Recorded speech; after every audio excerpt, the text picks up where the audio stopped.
Bonjour hypothétique être humain. Ok. J'espère que cette vidéo va pouvoir être une vidéo de présentation.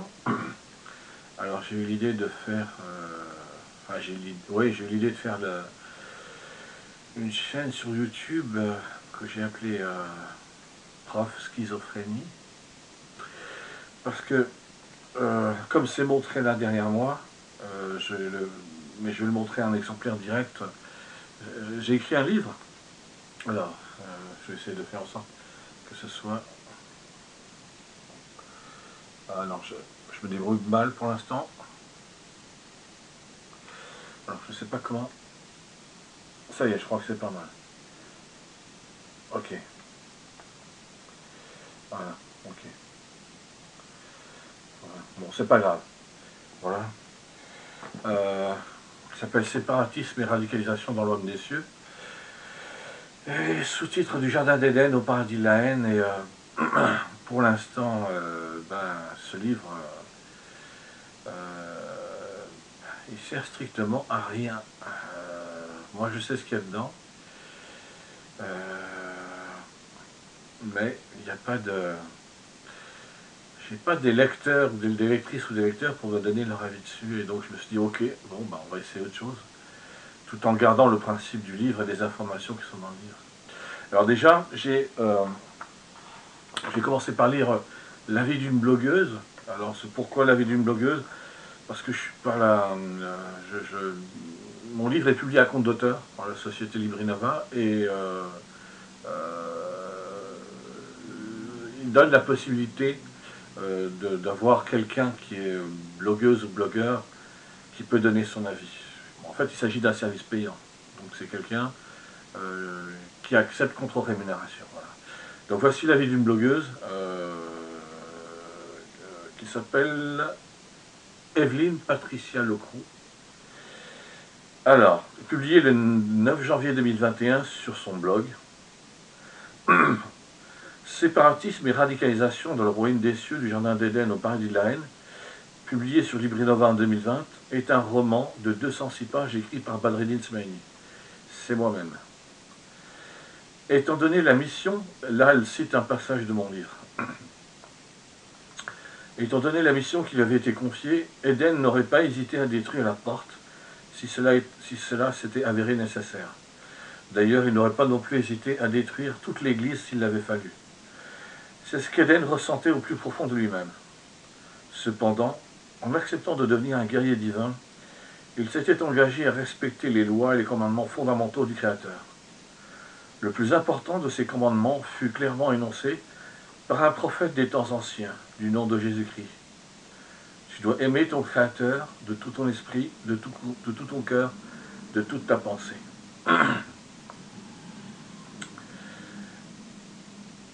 Et maintenant, là, elle a terminé de citer le passage de mon livre. La Bible semble être la référence première du propos, si l'on se fie au nom des personnages, Cain et Adam, entre autres, et à certaines citations de Jésus-Christ. Mais il s'en détache pour expliquer une théorie du monde, du bien et du mal, avec les personnages de concepteur le créateur, de Cain à Adam, agent du FBI, et d'Éden Adam, guerrier divin. Là, elle cite un deuxième passage de mon livre. Le fondement de la volonté du Créateur à l'égard de ses créatures était l'amour. C'est là la définition du mot agapé, et c'est précisément ce terme qui désigne l'amour que le Créateur ressent à l'égard de ses créatures. Elle a terminé de citer un passage de mon livre. Et donc là, c'est elle qui explique.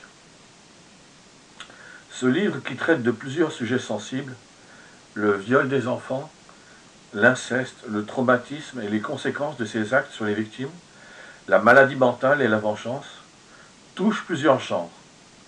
Le fantastique, le policier, la psychologie, la religion, l'amour, entre guillemets la romance, pour ne citer que cela. Le combat, conflit entre le bien et le mal, est abordé avec force et importance. L'auteur part de la faute originelle d'Adam et Ève au jardin de l'Éden. pour s'interroger sur un monde où la haine serait le principal élément, un monde où la haine dominerait en maître. Il, entre guillemets l'auteur, met également en lumière les traumatismes, conséquences de ces viols incestueux à travers les histoires d'amour des personnages principaux. C'est exact, elle recite un passage de mon livre. C'est exactement ce que ressent un enfant violé dans le cadre de l'inceste. Il se demande si ce qu'il a vécu était bien réel ou si ce n'était qu'un horrible cauchemar. Lorsqu'il est dans cet état, il oublie qu'un cauchemar de viol ne s'invente pas. Elle a terminé de citer un troisième passage de mon livre.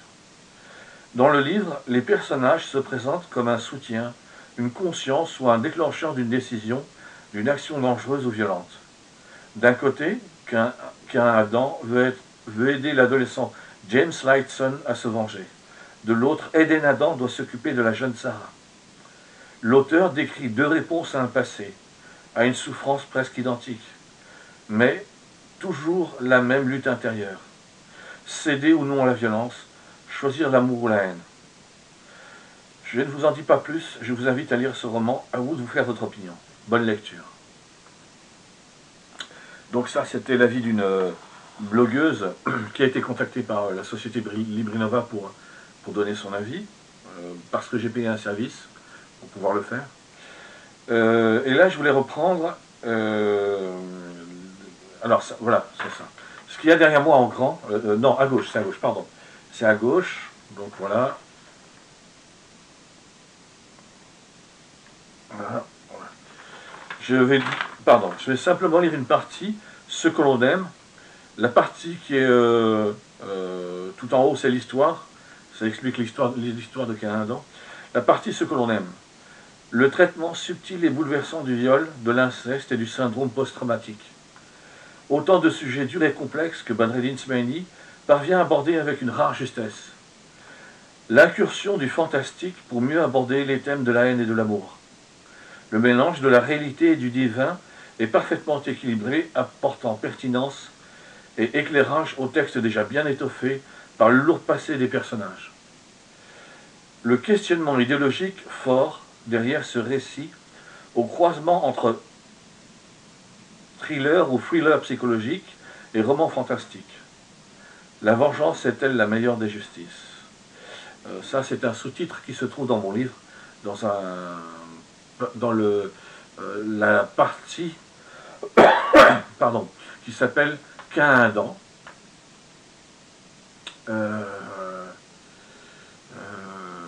La vengeance est-elle la meilleure des justices? Mais je crois que j'ai mis autre chose qu'un Adam. Alors, je vais parler des personnages qui ont été cités dans ces deux parties que j'ai lues, dans ces deux références que j'ai lues. La vie d'une blogueuse qui a été contactée par la société Librinova, qui publie à compte d'auteur ce livre, mon livre, là, qui est là derrière, dont la présentation est bien mise là derrière. Et puis une partie de ce qui a été...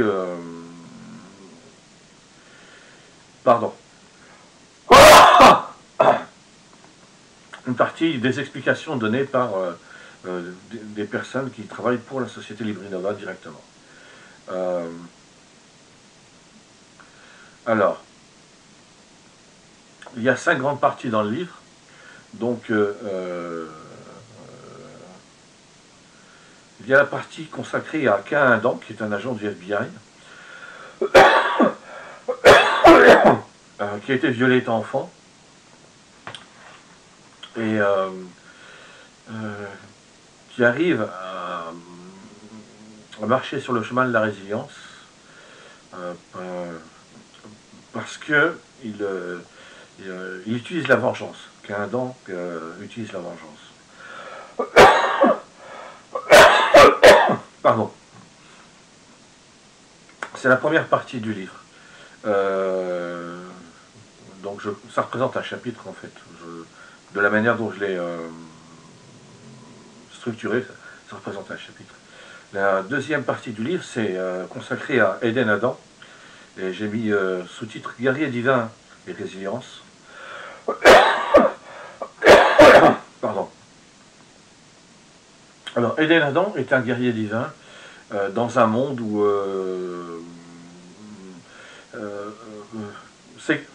dialoguer avec le créateur des êtres humains, bah, ça fait aussi simplement que dans notre monde, on dialogue avec un autre être humain. C'est aussi simple que ça.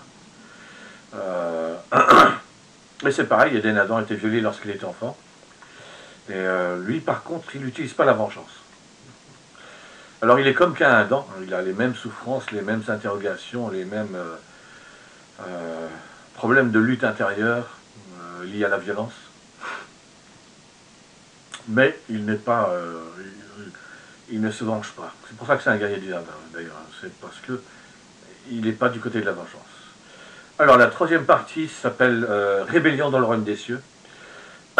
Donc, troisième chapitre, et puis en sous-titre, drame familial et guerre fratricide. Et puis là, je raconte quelque chose qui est lié au fait que pendant 23 ans, j'ai été convaincu d'être un prophète entre le premier trimestre 1990 et avril 2013. Et pendant ces 23 ans, je ne ressentais aucun besoin de parler à quelqu'un et de lui dire voilà, je suis un prophète, ou de devenir une sorte de gourou qui a des adeptes.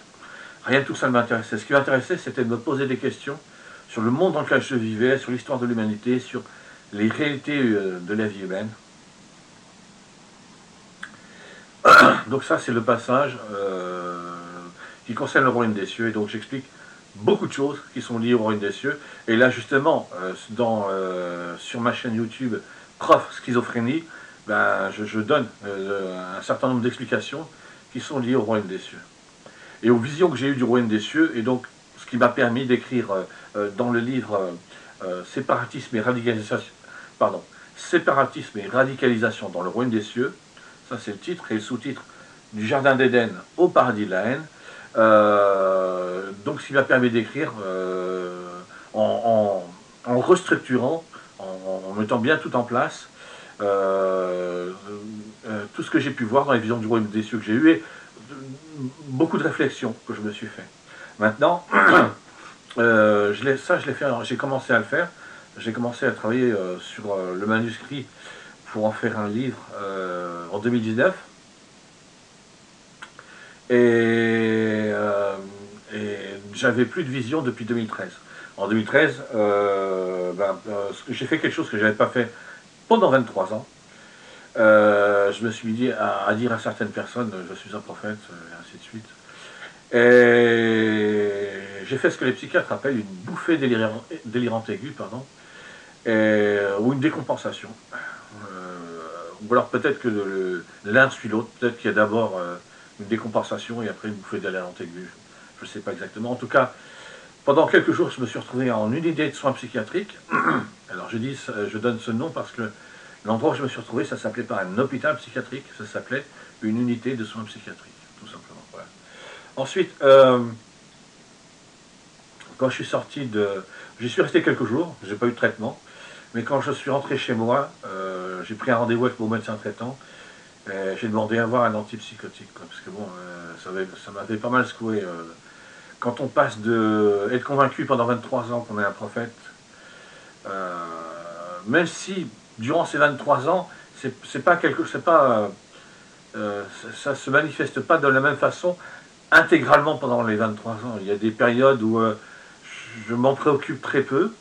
J'ai toujours, durant ces 23 ans, intégralement, l'intégralité de ces 23 ans, je me pose des questions d'ordre spirituel. Je me pose des questions sur le monde dans lequel je vis, les injustices, les souffrances, l'horreur de toutes les horreurs. Tout au long de l'histoire de l'humanité, et les relations humaines et les réalités de ce monde et ainsi de suite. Mais par contre, pour ce qui est d'être convaincu d'être un prophète, c'est pas quelque chose que j'ai vécu durant l'intégralité des 23 ans. Il y a des périodes où je le ressentais très fort, le fait d'être convaincu d'être un prophète. Et donc, ça guidait énormément mes réflexions personnelles, donc surtout mes réflexions spirituelles. Et il y a d'autres moments où je le ressentais beaucoup moins. Et donc, Je pouvais... c'est comme, c'est comme si à ce moment-là, c'était moins important. Mais je ne suis pas sûr que ce soit une bonne définition. Disons que je le ressentais moins, simplement, je le ressentais moins. J'avais toujours les mêmes questions spirituelles, enfin, j'avais toujours le même besoin de me poser des questions sur le monde dans lequel je vivais, mais pas avec la mise en avant que je suis convaincu d'être un prophète. Voilà. C'est un peu compliqué, mais c'est normal. C'est d'après ce que, d'après des recherches que j'ai. Alors, je vais parler de ce point, mais d'abord, je termine ce que je voulais dire. Donc, en 2013, en avril 2013, j'ai fait ce que les psychiatres appellent une bouffée délirante aiguë. Et je me suis retrouvé en unité de soins psychiatriques. Et justement, quand tu passes de... Pendant 23 ans, je suis convaincu d'être un prophète, même s'il y a des périodes différentes. Je me retrouve en unité de soins psychiatriques. Je me souviens, j'étais sur un lit, allongé sur un lit... enfin, allongé. J'étais sur un lit, et puis il y a un psychiatre et un infirmier qui sont venus me voir.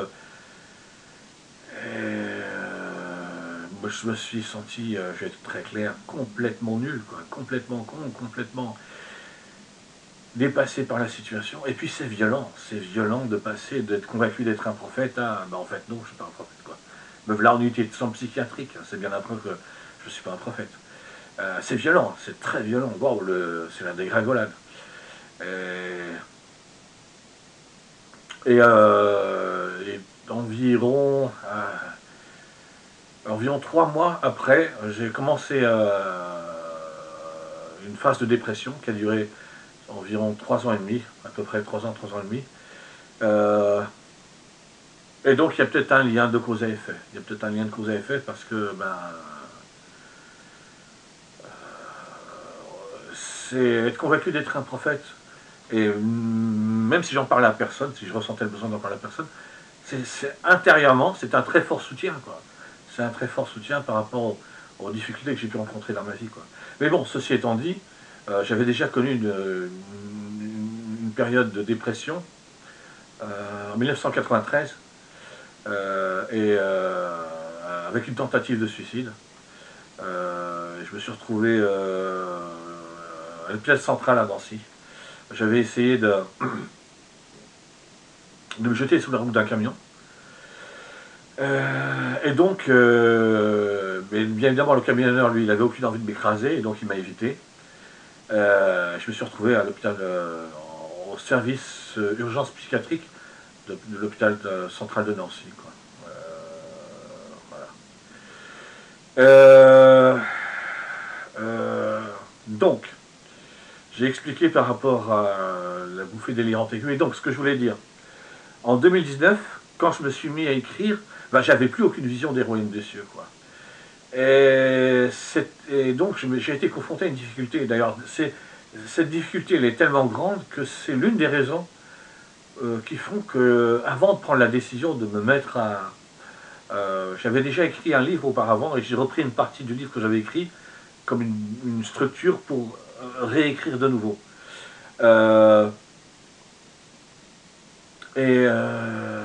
L'une des choses qui me posait problème, c'est que je voulais travailler la partie concernant tout ce qui était lié au fait d'être convaincu d'être un prophète, et toutes les informations,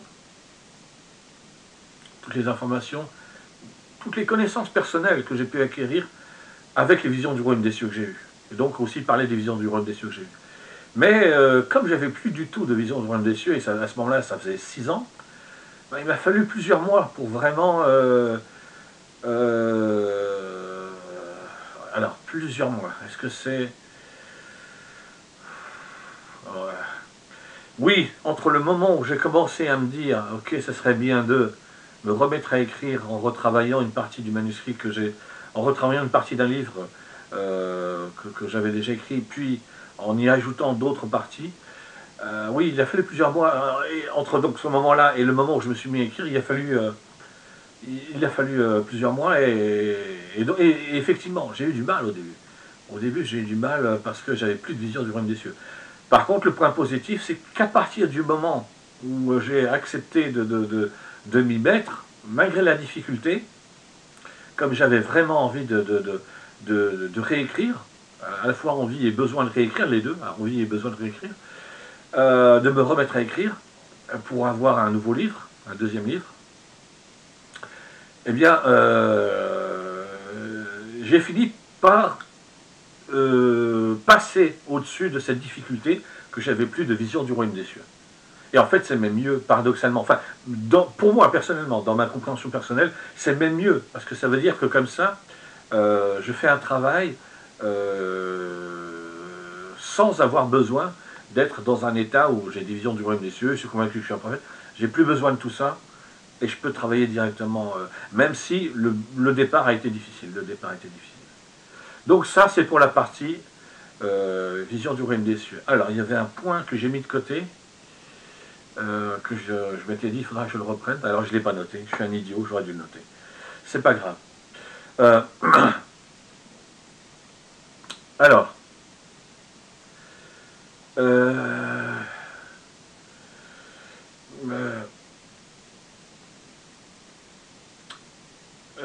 je vais faire un arrêt là. Je vais reprendre une plus tard.